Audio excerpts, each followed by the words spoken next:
அரசின் திட்ட பெயர்களில் முதலமைச்சர் மு க ஸ்டாலின் பெயரை பயன்படுத்தலாம் என கூறியிருக்கும் உச்சநீதிமன்றம் எதிர்த்து வழக்கு தொடுத்த அதிமுக எம்பி சி.வி. சண்முகத்திற்கு 10 லட்சம் ரூபாய் அபராதம் விதித்துள்ளது.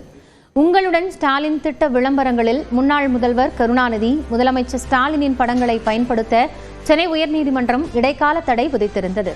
AIADMK MP C V. சண்முகம் தொடுத்த வழக்கில் இந்த உத்தரவு பிறப்பிக்கப்பட்டிருந்த நிலையில் அதற்கெதிராக உச்சநீதிமன்றத்தில் திமுக மேல்முறையீடு செய்தது. வழக்கில் திமுக சார்பில் ஆஜரான மூத்த வழக்கறிஞர் முகுல் ரோஹத்கி அதிமுக ஆட்சியில் பல்வேறு திட்டங்களில் ஜெயலலிதாவின் படங்கள் இடம்பெற்றதை சுட்டிக்காட்டினார். புரட்சித் தலைவர் மற்றும் அம்மா என்ற வார்த்தைகள் இடம்பெற்ற 23 விளம்பரங்கள் அடங்கிய பட்டியலை வாசித்த தமிழ்நாடு அரசின் சார்பில் ஆஜரான மூத்த வழக்கறிஞர் அபிஷேக் மனு சிங்வி அதனை தேர்தல் ஆணையம் அனுமதித்திருந்ததாகவும் குறிப்பிட்டார்.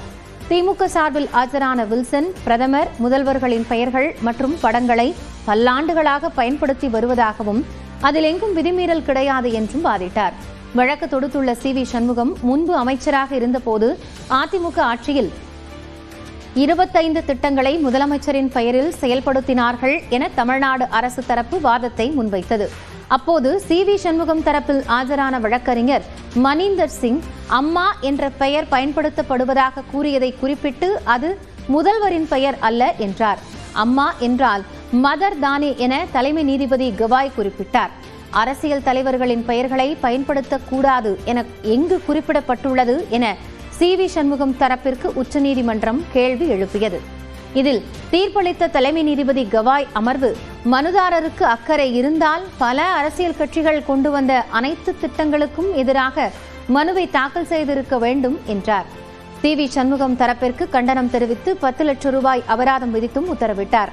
அதற்கு சி.வி. சண்முகம் தரப்பு எதிர்ப்பு தெரிவித்த நிலையில் 10 லட்சம் ரூபாய் அபராதம் வேண்டுமா, 20 லட்சம் ரூபாய் அபராதம் வேண்டுமா என நீதிபதிகள் கேட்டனர்.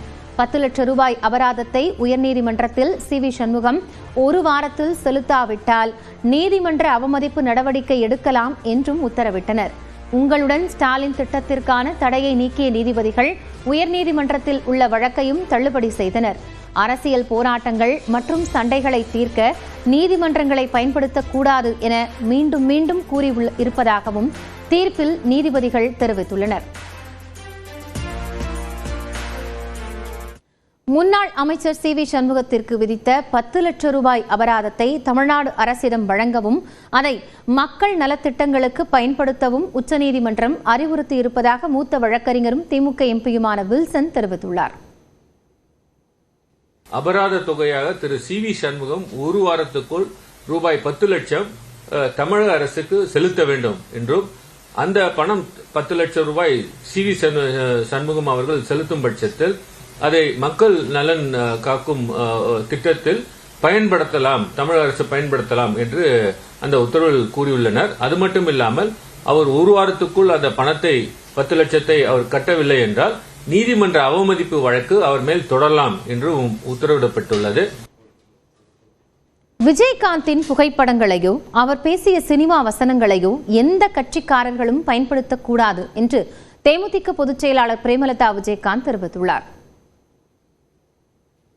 அதனால இனிமே யாரும் தலைவருடைய புகைப்படத்தையோ எதையும் நீங்க பயன்படுத்த கூடாது. ஏன்னா எங்களுக்கு கட்சி இருக்கு, எங்க நிர்வாகிகள் தொண்டர்கள் இருக்காங்க, அவங்க மட்டும்தான் அது பயன்படுத்தணும்.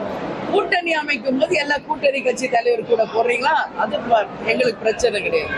ஆனா ஒரு தனிப்பட்ட ஒரு நிகழ்ச்சியிலையோ தனிப்பட்ட கட்சியிலையோ கேப்டன் புகைப்படத்தையோ தலைவருடைய வசனங்களையோ யாரும் பயன்படுத்த வேண்டாம் என்று கேட்டுக்கொள்கிறேன். லப்பர் பந்துன்னு ஒரு படம் கேப்டனை காமிச்சு மிகப்பெரிய வெற்றி படம் அமைஞ்சது. அதுக்கு பிரிவியூ ஷோ நான் போய் பார்த்து வாழ்த்து சொல்லியிருக்கேன். அப்ப என்ன சொன்னேன், சினிமா துறையிலேயே கேப்டன் அவர்கள் ஒரு ஆணிவேரா இருந்து சினிமா துறையை வளர்த்தெடுத்தவர். அதனால கேப்டன் எங்க குடும்பம் மட்டும் சொத்து இல்ல, சினிமா துறைக்கும் தமிழக மக்களின் சொத்து அவரு அப்படின்னு நான் சொல்லியிருக்கேன். அது திரையுலகிற்கு சம்பந்தப்படாது. பட் அரசியல் கட்சிகள் என்று வரும்போது குழப்பம் வரக்கூடாதுன்றதுனால தான் அதையும் சொல்றோம். கூட்டணி வரும்போது நீங்க பயன்படுத்தி